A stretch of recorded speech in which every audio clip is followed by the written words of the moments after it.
As we continue tax season, many people fear getting a letter from the IRS warning them that they're being audited.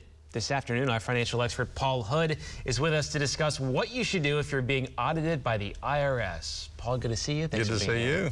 All right, so let's start from the beginning. Very, very basic. What is a tax audit?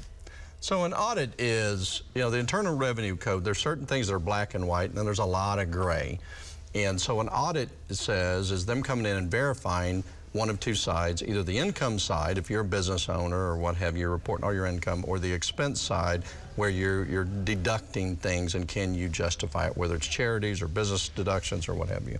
And then how long should you keep some of your records, your past tax forms, if you're audited? So typically that answer centers around what's called a statute of limitations. The IRS, under normal circumstances, has 3 years to go back and check your return. So if you filed a 2020 return, then they have until 2023 or 24 to look at it, because 3 years from when it's due or when you file it.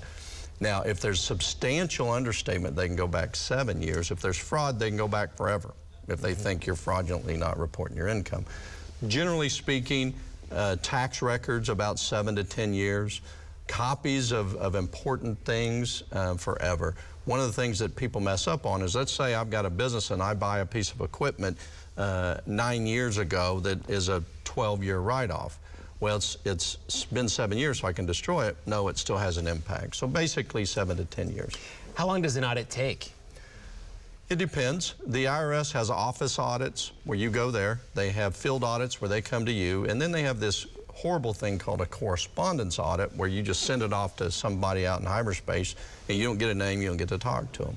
So the correspondence audits typically take a while because you're sending it out.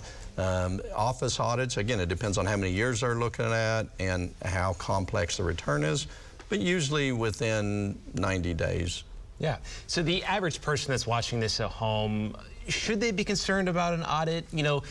You think about an audit if you're, depositing a ton of money into your account, or who should be really concerned about getting an audit from the IRS? Typically, business owners are a big target. People that, there's certain lines on the tax forms, they're there for a reason, because those are the lines that the IRS matches up. And even if you own a business, it says what kind of business are you in, what are the 4-digit numbers or whatever that tie you to a certain industry. And then they know, on average, the people in this industry spend X on advertising. And so a lot of times those get triggered, those triggers. So, but if you've got a business, there's a big change in your tax return. We get a lot of people that, maybe they retire, and in the past they've had all this income, and all of a sudden their income is lower. So that triggers some things. I think a big piece of being audited is filing returns between March 15th and April 15th.